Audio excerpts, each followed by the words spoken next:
मित्रों, आज हम श्रीमद् भगवत गीता के 6 अध्याय की चर्चा करेंगे, जिसे ध्यान योग या आत्म संयम योग कहा जाता है।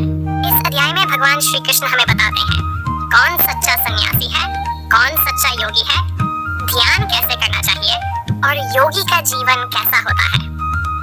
सच्चा योगी कौन?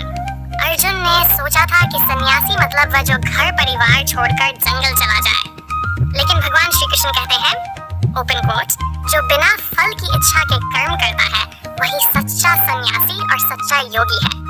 Close quote. उदाहरण, जैसे एक किसान खेत में मेहनत करता है, अगर वह सिर्फ अनाज बेचकर पैसा कमाने के लिए काम करे तो वह बंधन में है, लेकिन अगर वही किसान समाज की सेवा, परिवार का पालन और ईश्वर की प्रसन्नता के लिए खेती करे तो वह योगी है।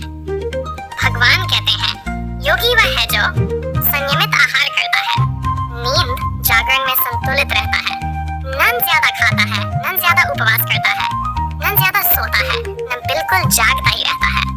उदाहरण, सोचिए अगर कोई रोज 8 घंटे मोबाइल पर लगे तो शरीर और मन बिगड़ जाएगा। इसी तरह कोई हमेशा सोता ही रहे तो जीवन व्यर्थ हो जाएगा।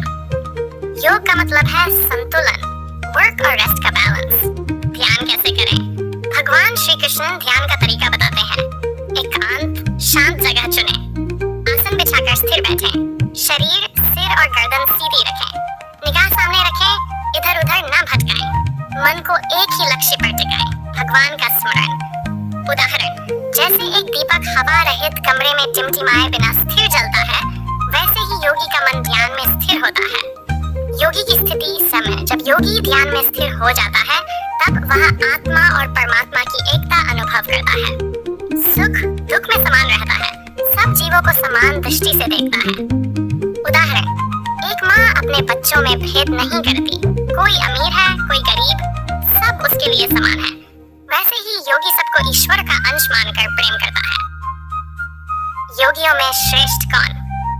अध्याय के अंत में भगवान कहते हैं, साधुओं से भी बड़ा योगी है, विद्वानों से भी बड़ा योगी है, कर्मियों से भी बड़ा योगी है, और सबसे बड़ा योगी वह है जो अपने मन से भगवान श्री कृष्ण में ध्यान लगाता है और पूर्ण श्रद्धा रखता है।